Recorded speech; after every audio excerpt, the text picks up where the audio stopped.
চা খাইতেছিলাম, কারণ নতুন একটা নাটক নিয়ে আসছে আমরা হারুন ক্যাসেঞ্জারের। হারুন ক্যাসেঞ্জার এত সুন্দর নাটক বানাইতে পারে। এই হারুন ক্যাসেঞ্জার সেই হারুন ক্যাসেঞ্জার না, আগেই বলে রাখছি, যাকে আপনার নাটক হিসেবে চিনেন অন্য একজন ব্যক্তি।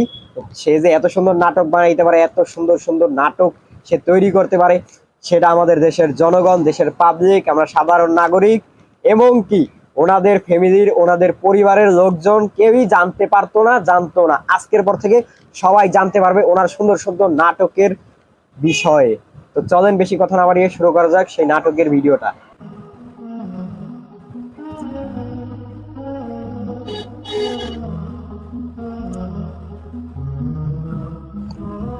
চাটা বেশ মজা হয়েছে, সাথে নাটকটাও।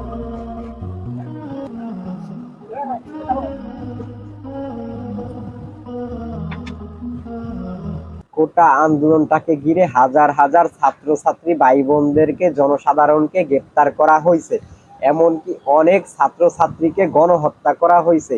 এই সব করার পরে বড় বড় উচ্চ ক্ষমতাশালীরা যখন খুশি হইয়া বাতের হোটেলের মালিককে সুন্দর সুন্দর পুরস্কার দেয়, সেই পুরস্কার পাওয়ার পরে বাতের হোটেলের মালিকের এই অবস্থা। দেশের যদি এই রকমের পরিস্থিতি হয়, আর বাতের হোটেলের মালিক কোথায় আছে, কি করতেছে দেখতেই পারলেন। আর ভিডিওটা বেশি লম্বা করা যাচ্ছিল না, কারণ হচ্ছে আপনার ইউটিউবে ফুল ভিডিওটা আসে নাই। কারণ বুঝতেই পারতেছেন সোশ্যাল মিডিয়াতে অনেক ব্যক্তিরা থাকে, এইসব সোশ্যাল মিডিয়াতে পুরাপুরি ছাড়া ঠিক না, বেআইনি। তারপরেও টুকটাক আমরা যতটুকু ছাড়ছি, ইমোজি লাগায় ছাড়ছি, এটাই হচ্ছে একটা কারণ। বিশেষ করে আমি যেটা বলতে চাই, এই সব ধরনের চোর, বাটপার, বদমাইশ, ওদেরকে যারা ক্ষমতায় দেয় তাদেরকে জোতাপিটা করা উচিত। তার পাশাপাশি এই বাতের হোটেলের মালিককেও জোতাপিটা করা উচিত। সমাজের মধ্যে এইসব কুত্তাগুলোকে পরিষ্কার করা দরকার। এইসব কুত্তাগুলোকে যদি এখনই পরিষ্কার করা না হয়, তাহলে ভবিষ্যতে বেনজির ছিল, বেনজিরের মতো হয়ে যাবে।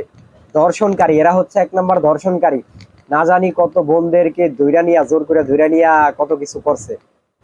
এইসব জঙ্গলদেরকে এখনই আমাদের পরিষ্কার করা দরকার। এই ভিডিওটা দেশের প্রত্যেকটা নাগরিকের দেখা উচিত এবং কি দেখা দরকার।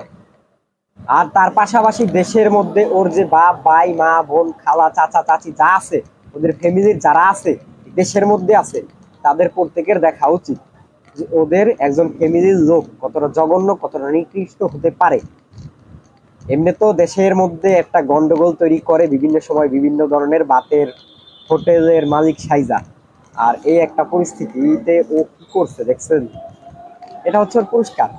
এতে তো ওর খালি ওরই দোষ নাই, ও দেশের মধ্যে যাদের কথা শুনছে, কথা শুই না ও যে কাজগুলো করছে, তাতে ওকে পুরস্কার দেওয়া হয়েছে এরকমের সুন্দরী সুন্দরী খাবার। যাই হোক, কি বলবো, এই খাবার জোর করে কোথার থেকে ধরে নিয়ে আইছে নাকি কেউ পুরস্কার দিছে, সেটা পুরাপুরি ভাবে বলা যাচ্ছে না, না যাই না। তো কি আর বলবো, কিছু নতুন করে বলার নাই এইসব কুত্তাদের উপরে, কুত্তাদের সম্বন্ধে। তো আজকের ভিডিও পর্যন্তই। সকলে ভালো থাকবেন, সুস্থ থাকবেন, দেখা হবে নেক্সট কোনো ভিডিওতে। আসসালামু আলাইকুম।